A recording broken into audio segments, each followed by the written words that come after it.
Are you ready for the energy of Fab? I don't think you are. Fab is one of those people that really gets your creative juices flowing. So I'm excited to introduce her session, Reclaim Your Creativity. Over to you, Fab. Hello, absolute legend and incredible rebel. I hope I can call you rebel. This is what we call our students. So I'm going to call you rebel because you're going to do something different today. You're going to rebel against overwhelm, if that is a thing. And we're going to do it together. Thank you so much for taking the time to watch this session to learn how to work smarter, how to reclaim your time to cherish your creativity, fun that involves, anything creating amazing content, connections, engagement, all the good things. If we don't take the time to understand where our time is going, especially when it comes to our marketing, which is my jam, then how we're going to be able to work better, perform better, and work smarter as creators? Question mark included.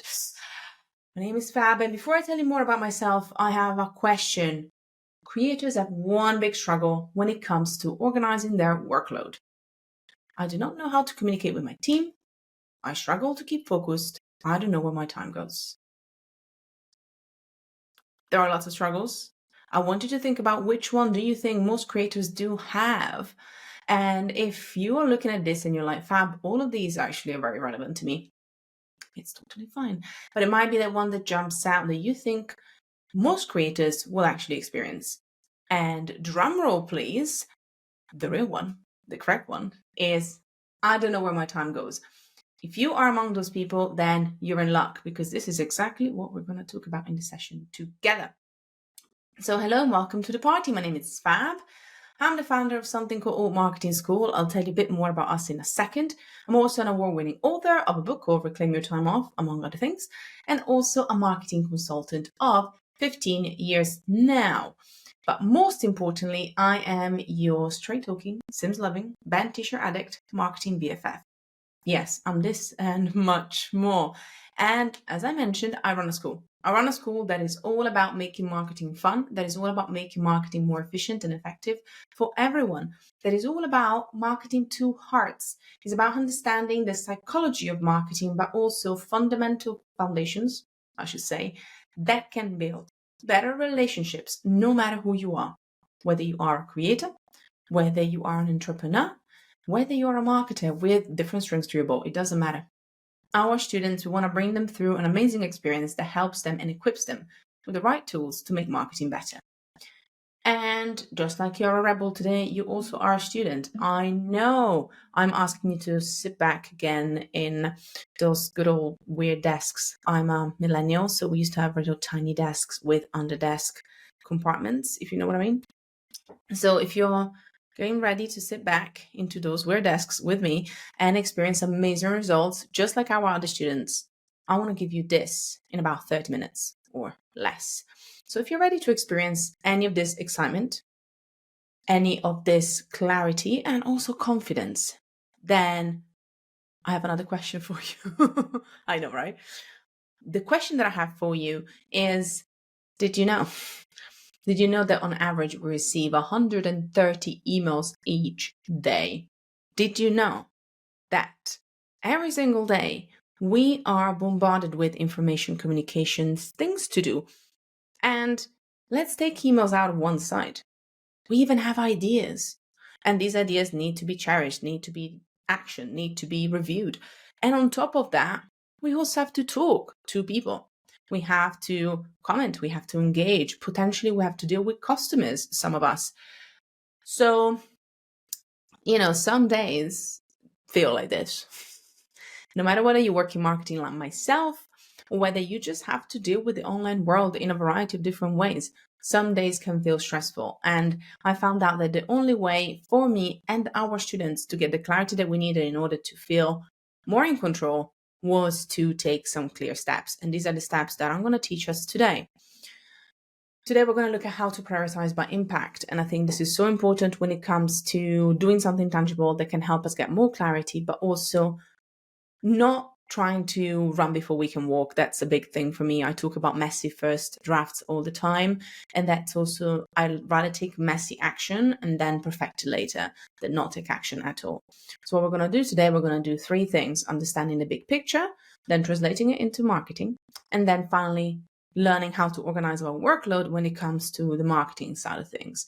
This is what we're going to focus on. You can use this system for anything, but I'm a marketer, so there you go.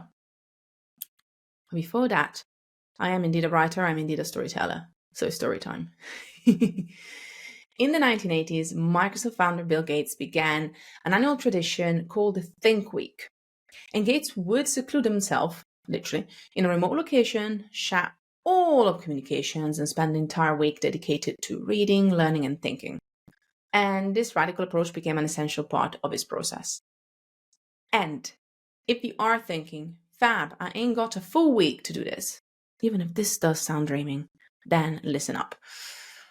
Bill Gates said, Think Week is a time when I can be creative and push my own thinking. It's a time to step outside the day-to-day demands of my job and really focus on the big picture. When I read about the Think Week a few years ago, I was like, oh my God, I need to do this at least for one day, at least for one day a week, at least for one day a month. And you can build a think day, you can build a creative day into your schedule. And I talk about this to give you the idea of the possibilities that you can build when you learn how to work in a more effective way. Because what you might feel when I'm talking about this idea of having a think day or a creative day is, Fab, I ain't even got like a creative hour. I'm going to get a whole creative day. And in order to actually do this, again, we have to build systems, but also we have to look inside of ourselves and really be honest with ourselves and ask, am I setting myself up for success? Am I setting myself up in a way that with what I do on a day-to-day, I know what I want to get out of everything I do? But let's say marketing. I know what I'm going to get out of my marketing, which is basically building relationships at scale with amazing audiences. And I know what I'm looking for from building incredible relationships at scale with my audience. And I think if we don't dive into that, no matter what, we don't have enough momentum to actually then build better systems to get more clarity, to streamline what we need to streamline. So before we even get into auditing and building, more impactful systems, we actually have to get back to the idea of, what do I want to achieve? Let's go with my marketing. So whenever I try to set goals, and no, we're not going to go through the whole 5-step SMART goal situation, I'm actually going to simplify this for us today. And if you don't know what SMART is, I recommend you check it out. It's a way to build goals in a more structured way. But I'm going to actually add something to one of these ways of setting goals, which is actually not limiting ourselves to have goals that are driven by one outcome. And this is what I call the good outcome, and I hope I can swear. If not, we can beep it. I'm going to say duck year. You know what it is. The duck year outcome. I'm a swearer, so there you go. And why I love to set this up for our students is because I find that I always encounter students and rebels of 2 camps. One that is too conservative, one that sometimes pushes the boat a bit too much, because you don't know really what a big goal feels like. So you might put numbers that are actually unachievable for you because you don't know how to start, or you might be too conservative because you're afraid of dreaming big. So whenever I'm thinking about looking at goals, I want to give you an example. I like to build outcomes that are based on what I know, but also that they give me options. So I'm going to use an example a few times in this first part of the session together, which is, you are a creator, okay? You are a creator, actually, and apparently you are a creator that focuses on Scandinavian interior design. And you give lots of tips and all the good things that you create when it comes to your content about this, inspiration and so on. And you want to focus on other audiences outside of your Danish audience, let's say. So you're Danish and you operate in Denmark and you actually want to expand to the US next. And this is the goal. So first and foremost, what is the next thing that you're looking to achieve in your marketing? This goes back to the question that I asked you about success. So get clear on that. It might be that you want to grow your following. It might be that you want to launch a product. It might be that you want to launch a membership. It might be that you want to monetize your audience. So I want you to, first of all, get clear on what that goal is and write it in a sentence. So we're going to start with that right now. And that can be something as, I am a Scandinavian interior design creator who wants to expand their audience to the US and really start seeing growth there. And what I would always ask my students is, I love this, but what does it actually mean? What are the outcomes that you want to get? What are the things that you want to achieve? If you were to define one thing that will show you that you succeeded in this, what would that be? Our Scandi creator would tell me, well, let's say they go with, I want to grow my YouTube followers by 25% in the next quarter, all about the US, right? So I want to see a big percentage of growth in the US side of my followers. And maybe they say 25%. And so I asked them, how does this feel? Does this feel like an achievable outcome? And they might be like, yes, I already am seeing there is some growth here. And so I say, okay, what if we could dream bigger? What will be something that will push you out of your comfort zone? And they might say, actually, I'm going to take this goal, this tangible outcome, and I might make it bigger. And so they say, actually, a bigger growth will be 40%. It's achievable, but it might be a push. And that's exactly what I would like you to do. So you can always just press pause and think about this, but we're going to get back to it in a second. But I want you to understand this first. This is the first step that we need to take, is understanding, okay, this is my goal with my marketing. I want to, again, monetize, grow my following, launch a product. What is one outcome that you can see that is tangible to you? And how can you either push yourself? Most of us need to push ourselves and maybe look at a duckier outcome instead of just a good outcome. Or maybe you are looking to go real big. So how can you give yourself another option that might be, a bit more conservative? So if you said, I want to grow 40%, I might say, that's amazing. But right now you don't really have an audience. So what would be another option that feels good to you? And you're like, fab, okay, this makes sense. We're breaking down my outcomes. That's it. Now I have very strong goals and a way to define my success. Wrong. That's not all. As well as this, I also want to introduce one more thing. I know, I'm evil. And that is called anti-goals. So as well as telling you we're going to break down our outcomes, I also want you to identify what are the things that you don't want. I know it sounds bizarre, but you're like, I want to grow. What could be a problem with me growing my audience? Well, when you're working towards your goals, you might actually find that there's going to be some obstacles, some sabotages, some mindset shifts. And we want to identify what these are before they happen. So these are the questions that I want you to think about. What do you want to experience while working towards your goals? Now that you know that, what do you not want to experience? What have you learned from the past that you don't want to repeat? What are some of the obstacles that are stopping you? What are some of the beliefs that you are seeing along the way? What do you know that could happen that could actually prevent you from being excited about your goals and seeing that as a positive step towards bigger outcomes that you have? I know you're like, Fab, I have a big goal and it's positive and it's exciting. I don't have any anti-goals, thank you very much. Guess what? We're going to go back to our Scandi creator. We know they want to expand their new audience. We know as a US audience, we even gave some percentage of growth. Can you think of something that they would not want to happen while they're working on growing their audience? You can hit pause if you want to write one anti-goal. If you can think of one anti-goal, you can write it down and see if it comes up as one of the ones that I'm suggesting you to think about. You might find that actually seeing these examples brings some things that you also don't want for yourself. So you can press pause now, or we can unveil together some actual examples of anti-goals. There they go. Sexy, sexy, sexy anti-goals, so to speak. So first of all, one of the big anti-goals that I see is actually, if you want to expand your audience and grow your audience, you want to make sure that you are not focusing only on a new audience and neglecting your existing audience and their loyalty. And also, while you're building and expanding a new audience, you don't want to ignore any market research and failing to adapt to changing preferences. It might be that, if you don't do the right market research, it will actually not give a specific content the twist that it needs or the changes that it needs to really speak to a US audience. It might be more beginner content. It might be more of a breakdown of the basics of some of the Scandi principles, for example. But also, another anti-goal is that you know that if you're expanding to a new audience, you need to be mindful of the shrinkage of time and the lack of time to connect and engage, especially with your current audience, not just the new ones, that might result in a lack of support or maybe negative word of mouth, or maybe you're going to start disappointing some of your audience. These are obviously big things that might not happen, but you maybe know that these are the things you need to be watch out for. So before you do that on your own, I want to tell you that already just starting to do this, it's a big step, and reviewing your efforts is hard, and setting goals like this and anti-goals like this is hard. So well done for sticking around and coming with me for the rest of this ride, because I know how hard it can be, and we're going to do it together. So it's going to be a lot more fun. As we are auditing, I also have something that we can use.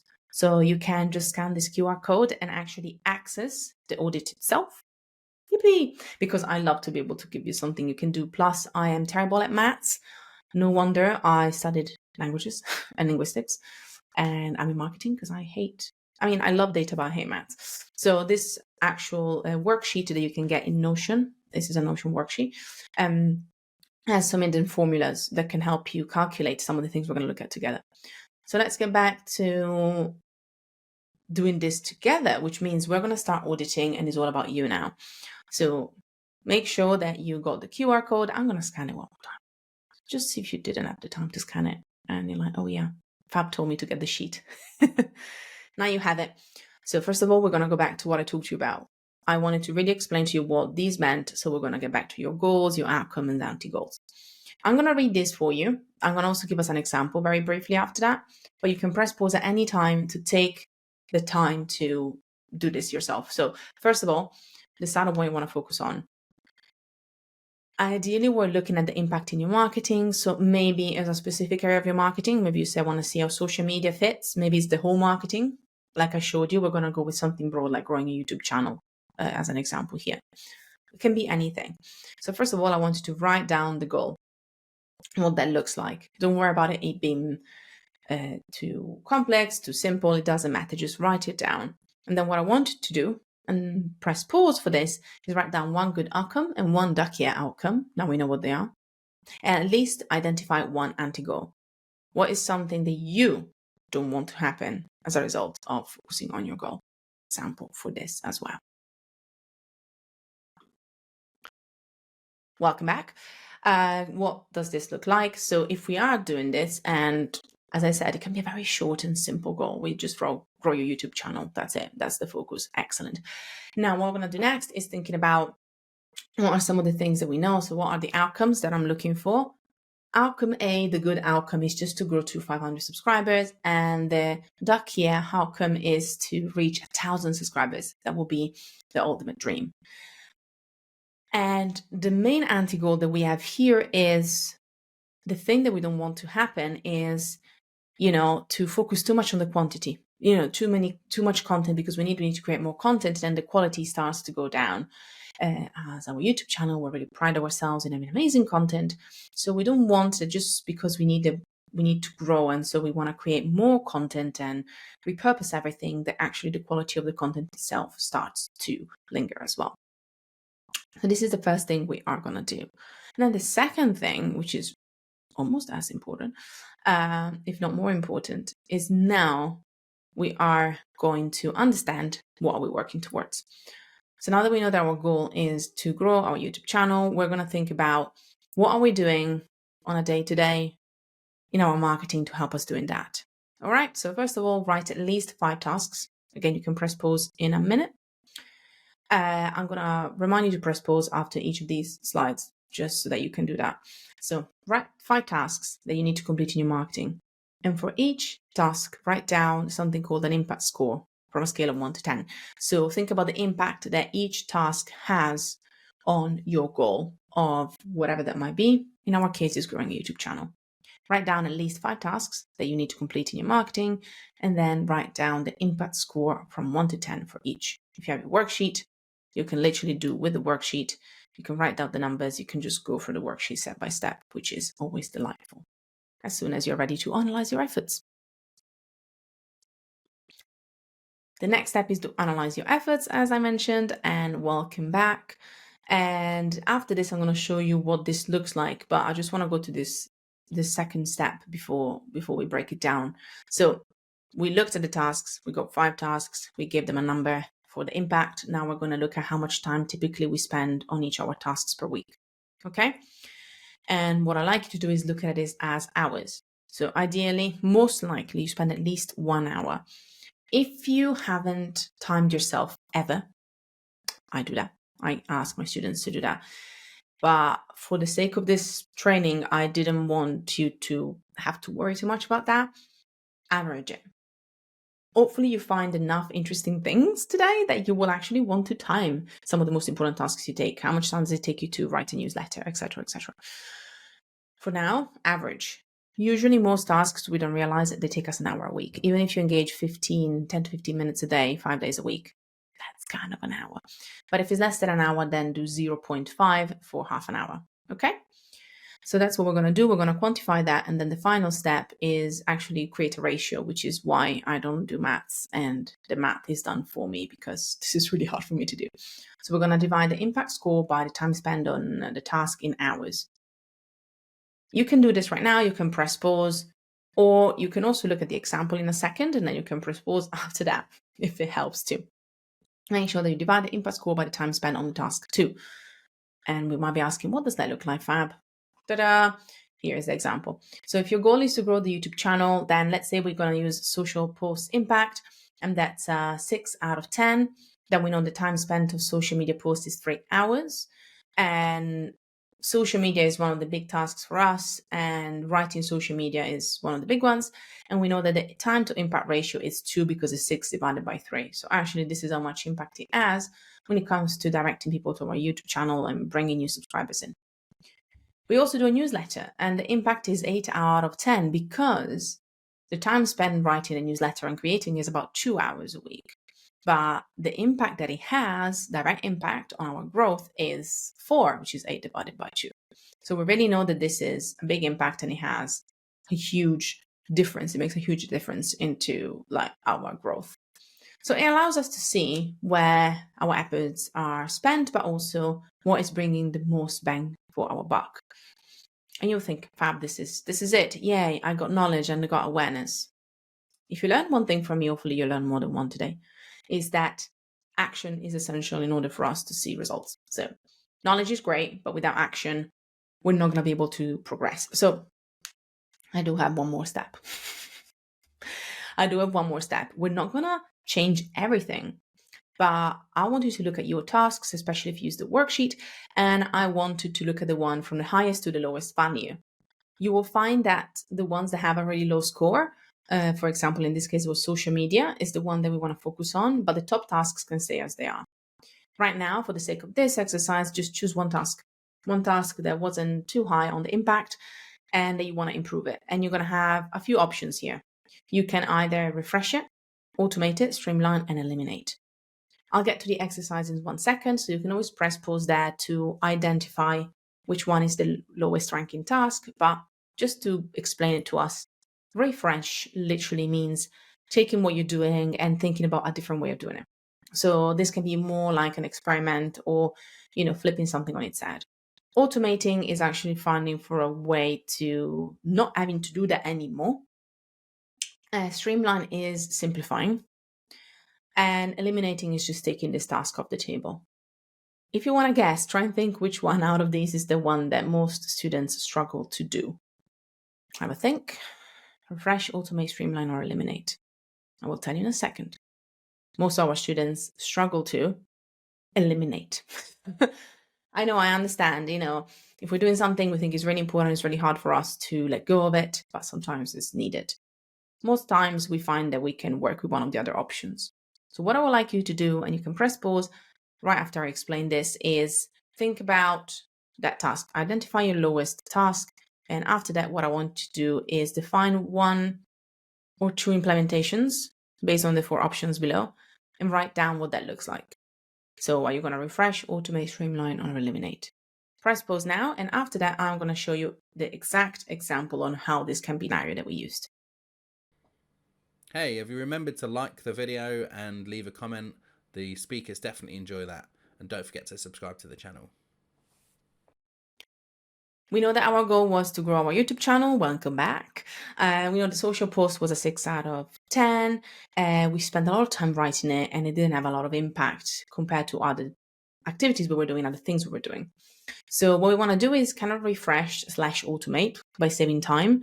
So one thing that we're going to do, and this can be the first thing, we're going to think about repurposing current video with shorter snippets instead of creating extra new content for social media. So instead of taking a lot of time writing it and just creating it, we're just going to focus less on that and really refresh by saving time. So we're actually going to repurpose, current video with shorter snippets and take what we already have and make it more efficient. You could even argue that if you wanted to, going back to the different steps that we have here, you could even say, I'm going to start by refreshing, and then afterwards I can always automate. So you might find that you want to combine things. And for example, you can use tools like Mimbo is actually a real tool. There's plenty of these, by the way. Mimbo is more of a newer player at time of recording in the space. And it's really cool because it allows you to actually, do pretty much everything when it comes to video editing, but also with the addition of stock videos and stuff like that. It's a bit more refined when it comes to the AI side of things. So it's really interesting. But you can find any tool that might help you elevating what you're doing to really try and optimize your time. So what we did together in 20 minutes, we identify our goals, we refine them by getting the right outcome, good outcome, duckier outcomes, and also identified anti-goals, so things that we don't want to happen. As well as that, we set up a very simple but impactful audit with 5 different tasks, understanding what are the weakest links and how can we improve them. So just as a reminder, a couple of things that we actually looked at together. So we already looked at prioritizing our focus. So, why does it matter? Why did we want to prioritize our focus and get understanding how to set better goals? Because there's so much distraction around us and time is really a currency. So understanding how to prioritize is crucial. But also, you're already starting to see how you can set up simple systems to look at where your time is going. And I want to just tell you that you can amplify that even more so going forward. If you're excited, then you can look at other things that you can do, from proper messaging to processes, systems. Build more of these to really help you audit your time and have more space for your creativity. And then hopefully this inspires you then to actually look at how you can take yourself out of the equation by then using things like iterations and automations, which means getting tools or people to do some of that work for you. And as a thank you for sticking around all the way until the end and join us, I have a little something for you. So I want to ask you a couple of questions before we're off. Have you learned something new today? Can you see yourself using what I showed you today to make your marketing more efficient and reclaiming your time? Even if you use just a tiny fraction of what I showed you today, would you say that our time was well spent? And would you like a simple tool to help you streamline your marketing ideas in a few steps? What if I had something for you? I cannot hear you right now, but I can see you nodding, most likely. I'm Italian, so I'm gesticulate a lot. I'm very much living by that stereotype. So if you are nodding, then I want to give you something that we give our students. This is the amazing Doris. She talked about, joining us as part of our students, in our student community, and taking our certification as well. And one of the things that I love is that in here, in a very, very small print, she talks about one of the favorite things that we imparted to her and we showed her, which is the power of using systems and building your own operating systems when it comes to whatever you do. So if you are a creator, I wanted to give you something today that is very special and that is built again in Notion. As you can see, we love Notion. And this is a creator dashboard. It's worth £37. We want to give you for free. And what it has is a dashboard that has 10 templates that are optimized for creators, as well as the templates that you can tell I love talking. So there is a video walkthrough, and the video walkthrough shows you how to use the template and how to use all the different moving parts of this dashboard as well. We also do this so that you can reclaim your time. So you can access this dashboard for free in literally a few seconds so that you can reclaim your time. and, be more efficient and spend more time actually connecting, getting creative, creating content, and doing all the good things. Also, bypass the creative blocks by having a place where you can get all past ideas or resources, all the things that you want to revisit later, but you might not have the time to do right now. And also use it to foster creativity, right? Never run out of ideas. Always have your creative spark on and find all the good things that you need for your content too. So if you want to build your dashboard 100% free instead of £37 is usually what you can get it for, QR code. This is it. You just share your details with us and you will be able to get access to it. I hope you love it. I personally love it as well. The breakdown also tells you a bit more about how to use it. And again, you will hear my voice again and see me too. So I hope this can be a great way to give you something even more tangible to use, as well as our worksheet, and hopefully lots of aha moments in this session. Thank you so much for joining me today. It was an absolute pleasure to be able to support you, reclaiming your time, making more time for yourself, and really taking a step back to be able to understand where your efforts and focus is going, so that you can then build better systems and build a better structure to make everything you do support you in becoming more creative and really bring the joy into everything you do in your work. Thank you so much again. Come and say hi on social and everywhere else. My name is Fab Giovanetti everywhere, as you can see. You can come and say hi. We'd love to hear your takeaways as well, and go check us out at the school. But thank you so much for being with me today.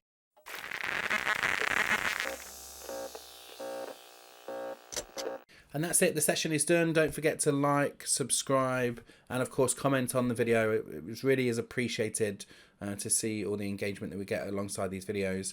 And of course, if you want to continue to watch these videos after the 48 hours of Creator Day, you can sign up for the Creator Meetup. The link is in the description, as well as the coupon code, and you can go and grab all of the replays and join us for our monthly networking and the other various activities that happen inside of the Creator Meetup. Thank you so much for the speakers, and we'll see you in the next session.